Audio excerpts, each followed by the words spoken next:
So, have you ever felt like you are stuck in a fatigue and anxiety loop where you're so tired that you start becoming anxious and you're so anxious that now you're tired all the time?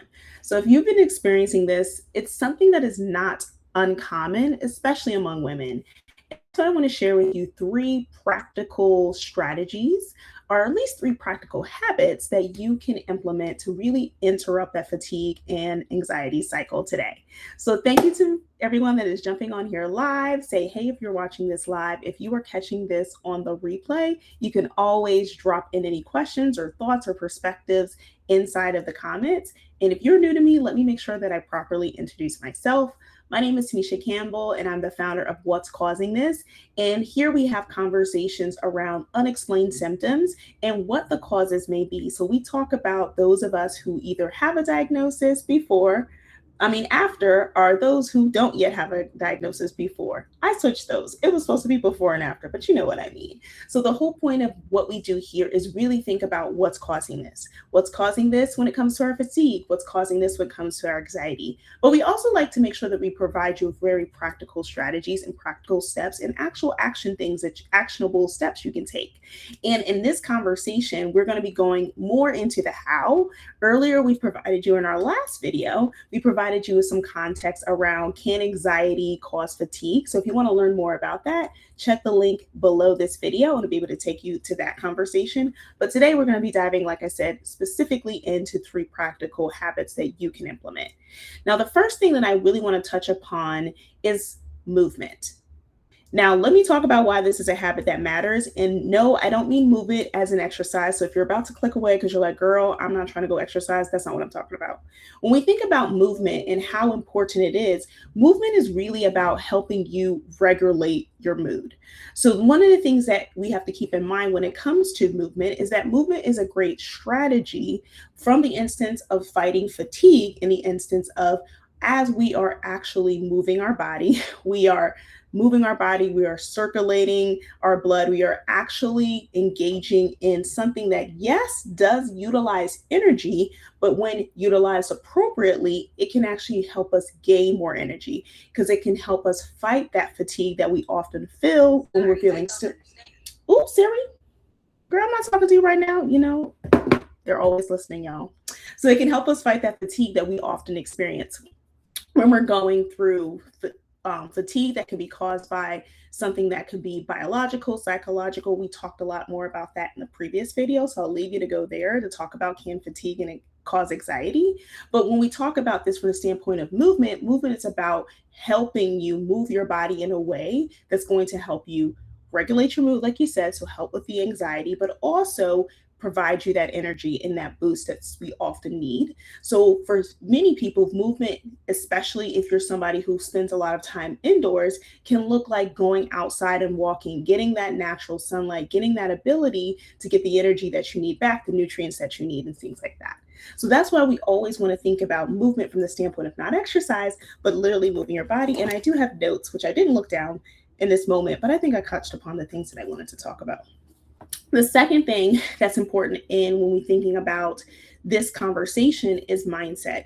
Now, I don't necessarily mean mindset as in thinking positively, but I do think it's important to understand why mindset can really have an impact on our fatigue, as well as cannot have an impact on, but impact our ability to have energy, so make us feel more fatigued, or on the opposite stand, make us more anxious. And the reason is there's a study, which I will drop below this video for those of you who want to read it, that talks specifically about repetitive negative thinking. And what this study actually found is among women, there does tend to be a more likelihood that we have this repetitive negative thinking, which comes down to these cyclical cycles of negative thoughts, negative beliefs that impact how we respond to stressors, impact how we respond when it comes to our sleep, because things are constantly on my mind. So that's when we talk about mindset. It's not just about quote unquote thinking positively for the sake of thinking positively. I'm not telling you to ignore your pain or ignore your suffering and pretend everything's okay. But when you actually are repeating those negative thoughts, it can, one, zap your energy in the instance that you are going to feel more fatigued because you're utilizing a lot of your brain power to constantly think about the threat, constantly think about the things that are stressing you out, making you fatigued, making you anxious all the time.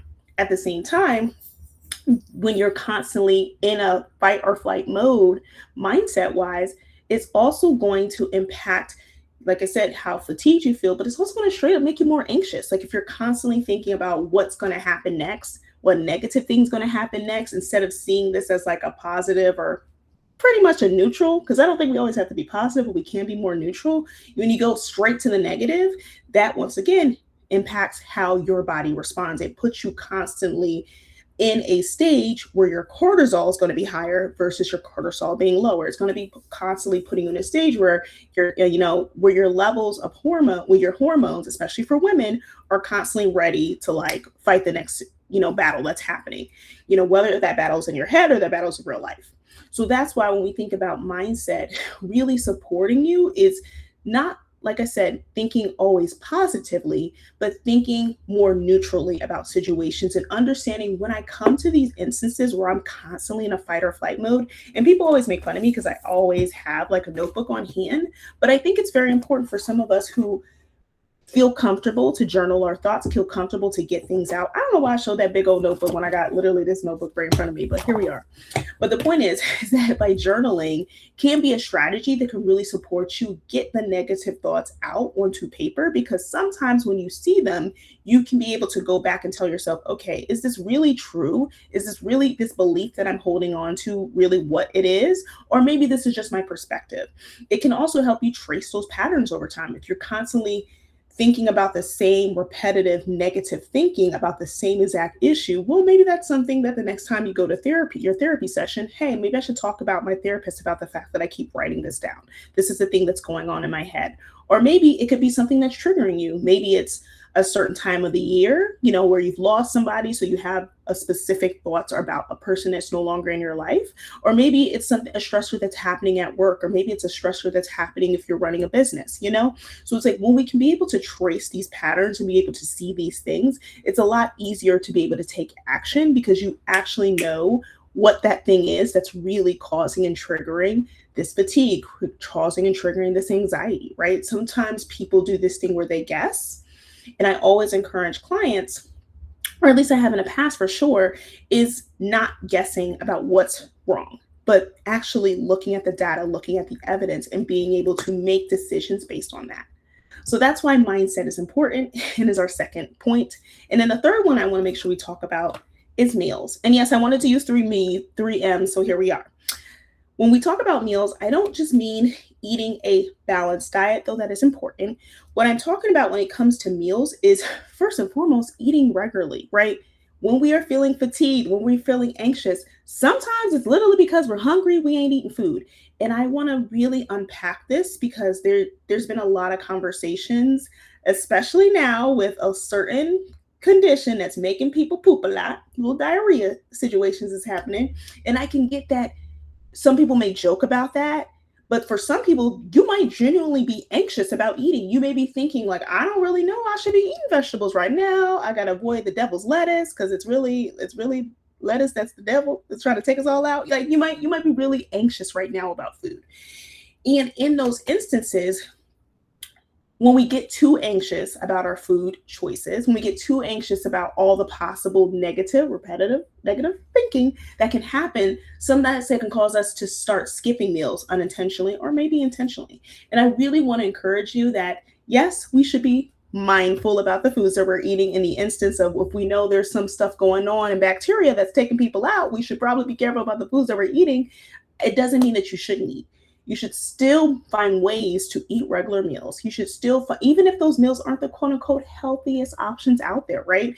And I really want to encourage people that I know some people can be very sticklers about their organic, their grass-fed, their wild-caught foods, and you do you, boo, if that makes you feel comfortable. But for the rest of us, if making sure that you're eating regularly consistent meals, it means that you're going to, the convenience store that's down the street from your house. It means that you're going to the farmer's market on the weekends. If it means that you're getting the box things, like if that's a way that you can eat consistently, do what makes sense for you and your family so that you can eat consistent meals.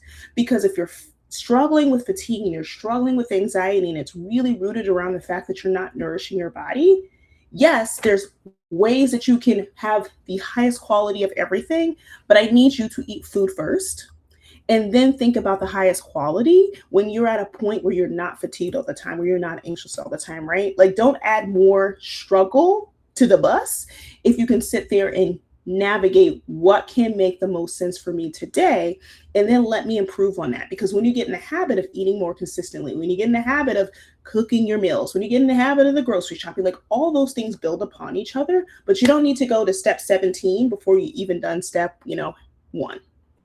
So hopefully that is encouraging to you. And once again, if you have questions, drop them below. But let's do a quick recap, like I said, of the 3 practical habits that can really help interrupt that fatigue and anxiety cycle. Is number 1, it's all about the movement.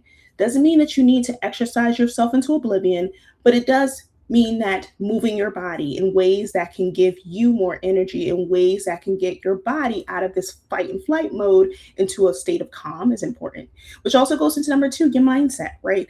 If you're finding yourself constantly dealing with repetitive negative thinking, journaling and finding, like, maybe there's some patterns, maybe there's some thoughts, maybe there's some beliefs that are impacting not even what I think, but how I act and respond because of my thinking. And that could be a great way for you to identify it. And if you're working with a therapist, it could be a conversation you can have with that person to be able to work through what you can do. And if you're not working with a therapist, you can always work with a coach as well to support you. And then the last thing, number 3, is meals. Remember that eating consistently is just as important as trying to have the most balanced meals, right? If eating a meal means going to the convenience store, means going to that fast food restaurant and choosing a healthier option, whatever it may look like for you so that you can make eating more consistent, that is a habit that can be built upon. And then you can make it a little bit more intentional with, now I'm going to be doing all my grocery shopping and I'm going to be doing the meal planning and the meal prepping. Like, that stuff's important. Don't get me wrong. It's important.